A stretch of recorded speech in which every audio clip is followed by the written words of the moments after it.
I am at work or home or on the go, I always am able to access this document from my phone using Google Sheets, or I have it pulled up on my computer if I'm doing other things, because I can always really quickly go in and answer a question or post something, and I can jot it down.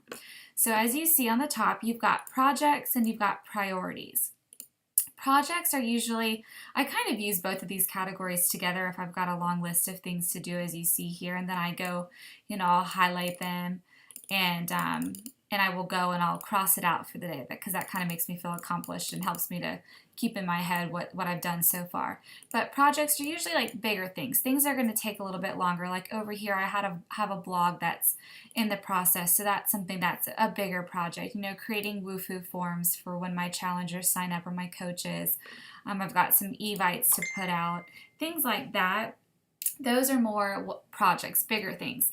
Then priorities are my priorities for the day, things that I need to get done, whether it's needing to reach out to coaches, or adding somebody and welcoming them as a new coach if I didn't do that yet, sharing different calendars or posting something here and there, following up with people. That all goes under priorities.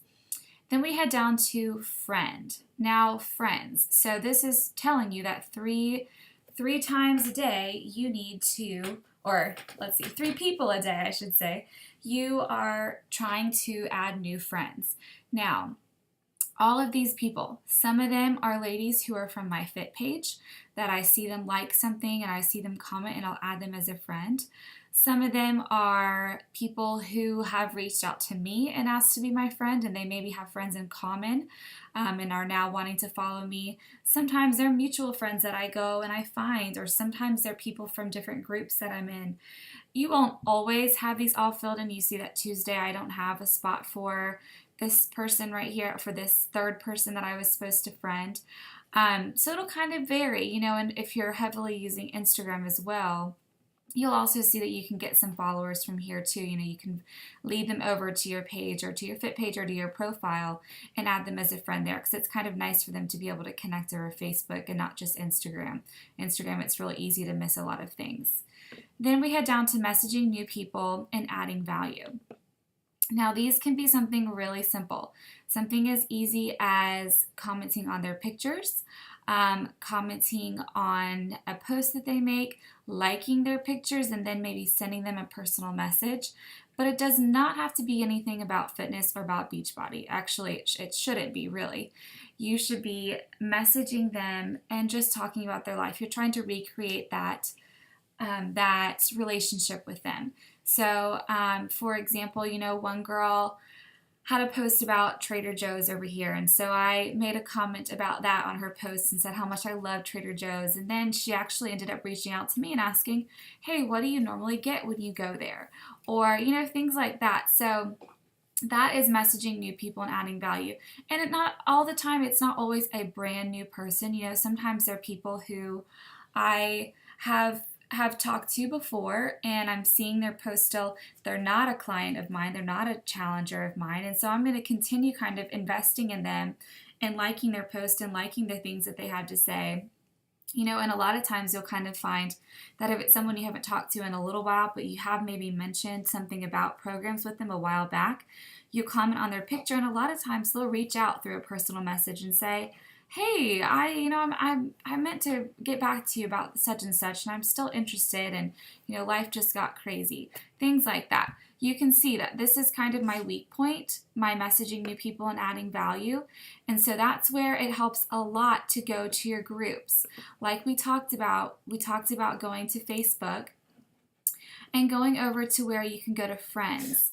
If you click on more and you create your friend groups, for example, today is Thursday, and so every day I go through and I like pictures, I comment on pictures, and there are a bunch of different people who kind of fall into this category. Whatever 206 friends that hopped on this certain group who I put into my Thursday friends, that's who I'm going to reach out to. And that's another way to really get some people in here, messaging new people and adding value. After you've been doing that for a little while, then it becomes easier to reach out to them through a personal message and just say, hey, I've been loving getting to see, your pictures of your little boy, how are things going? Or, something like that. You got married a couple months ago. How's marriage treating you? I remember when I was first married, or, anything like that. It can be real normal. It doesn't have to be anything awkward or related to fitness whatsoever. Then we move down to this green column, and this is inviting or planting seeds. Now, this could be inviting to coaching, this could be inviting to a challenge group, it could be inviting to try something, and you won't always have somebody to do that to. A lot of times, these are my two, these two columns are my two that I definitely have a harder time with. Some weeks they're completely filled and I go right here and I say insert one below and I add more rows because there's so many people that I need to put in there. And then other times I'll have not as many, and that's totally okay. It's not going to make or break you if you don't have every single line filled in. But this is just about inviting people. So, this girl, I went and reached out to her again because we had talked about coaching previously.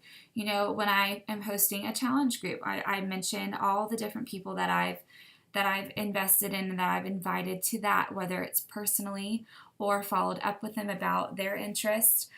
Maybe I invited somebody to my coaching open house, or maybe I invited somebody to try Shakeology because I really feel like it would help them.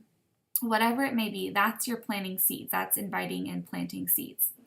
Then follow-up. Follow-up is answering back messages, emails, post. If you make your post about a challenge group and then someone comments, your job is to follow up with them. Don't go more than 24 hours without sending them a little message and saying, hey, I'm so glad you're interested in my next challenge group. Here's a little bit about it. Are you still interested? That's following up. It could be someone saying that they need to switch to you as a coach, or they want to buy a challenge pack, anything like that. And that's pretty self-explanatory. Anything like that has to do with adding value and then also following up with them. Then presenting the biz. This is specifically left for you as far as presenting the business to somebody every day. Now, for me, I haven't added all these in, but I do have girls who I've been talking to from my challenge group recently, or not from my challenge group, sorry, from my open house. Girls that have messaged me and then just haven't really followed up after that, and that's okay. And so what I'll do with them is just kind of follow back up with them, even if it's not a very new presenting of the business. I'm still presenting it to them. I'm still talking to them about what they thought about the group or whatever it could have been. So presenting the business can be blatantly outright presenting it for the first time, or also kind of following up with them and reaching out to them and saying, hey, how's it going? What are you thinking about coaching? Do you think it's something that could benefit you and your family? Something like that.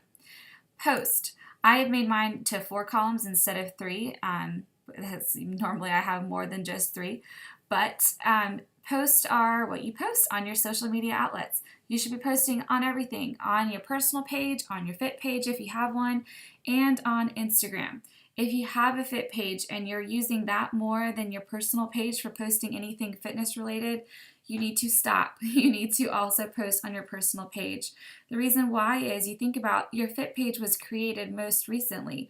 Not all of your Facebook friends are following it, so not everyone is seeing that stuff. So if you're not getting a lot of traction from people joining groups and such, and you're only posting on that Fit page, then you're missing out on so many people from your private Facebook, from your personal page, that could be joining you every month that they don't even know that you're doing it because they're not seeing anything fitness related from you. So I know it's scary and I know it's very vulnerable, but I promise you it is so worth it if you will put yourself out there and just start posting about everything that you're doing.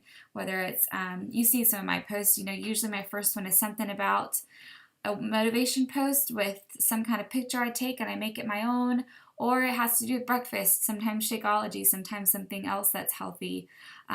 Usually something about my life, some kind of, not a call to action, but maybe just talking about how much I love coaching, how much I love the freedom that I have right now, or it could be anything. I could be sharing about, about my new baby, and so I'm sharing about baby clothes, or or maybe I'm sharing about something that I'm doing with my husband or my family. And then usually I kind of wind it out with something about dinner or with a workout post, just because I want for them to see my life in the light of different ways. So, as me being someone motivating to them, as me being working out, and also as me eating healthy and kind of sharing some of those recipes and things, and then also sharing other things here and there. So those are all really good ideas of posts, and if you need help with ideas, you're welcome to scroll through my page. And then we get down here, check-ins. This just needs to be done once or twice a day, maybe in the morning, maybe in the afternoon. Check in with your team page and your challenge groups, and if you're in a training group, you need to check in with them. You know that sometimes depending upon your time zone, maybe you miss some of the team check-ins when it's early in the morning. So check before you go to bed. Make sure that you haven't missed the video for the training that day. Make sure you haven't missed checking in with some of your challengers and liking their comments and their pictures. And then also check in your team page, because there's always stuff that I post for you there. And there might be things from other people as well that could be valuable to you that you're asking questions about and you haven't even seen yet. Then number 2 for the second blank is the back office.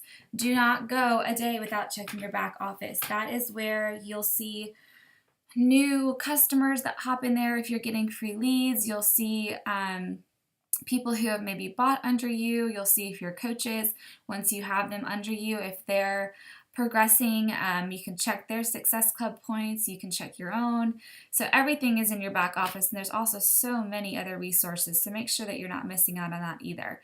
And then thirdly, your own personally sponsored coaches. If you have coaches underneath you, make sure you're checking in with them. Maybe it's through a quick text message, maybe you talk on the phone, maybe it's through a message thread, whatever it may be. Just make sure that you're kind of answering them and keeping them supported and up to speed. Shakeology, we are a product of the product, so make sure you get that in every day. You don't always have to post about it. It could be sitting randomly in a picture somewhere while you're talking about something else, but make sure that you're getting that in every day. You want people to know that you're actually drinking Shakeology and you're actually talking about the real benefits that you see, not just pretending to. Then personal development, PD.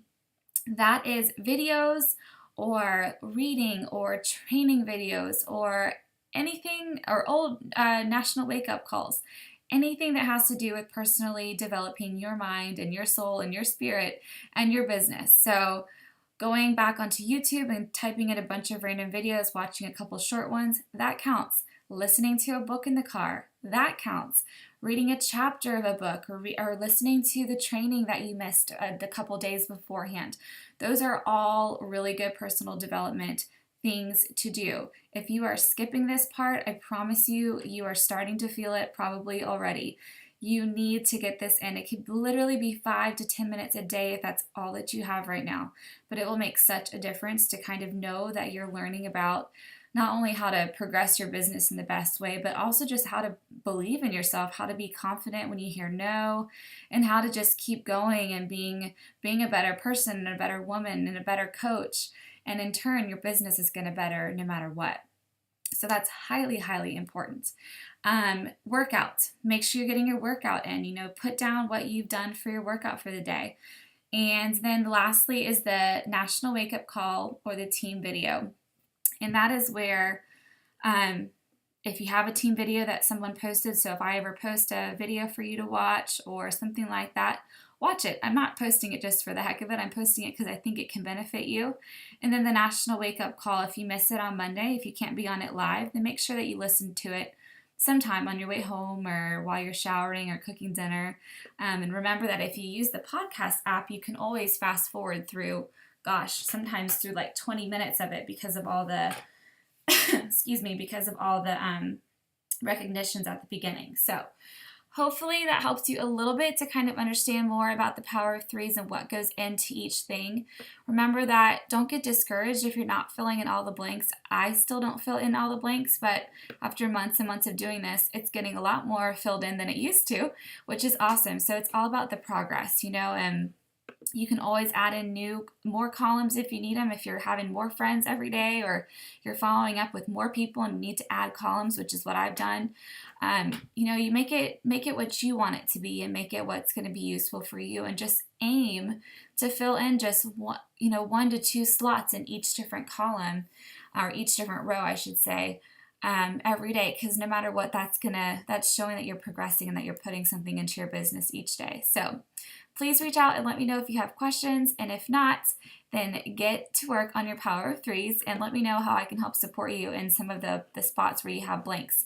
After doing this for a couple weeks, you'll kind of see where your weak spots are, and let's talk about those. All right, bye.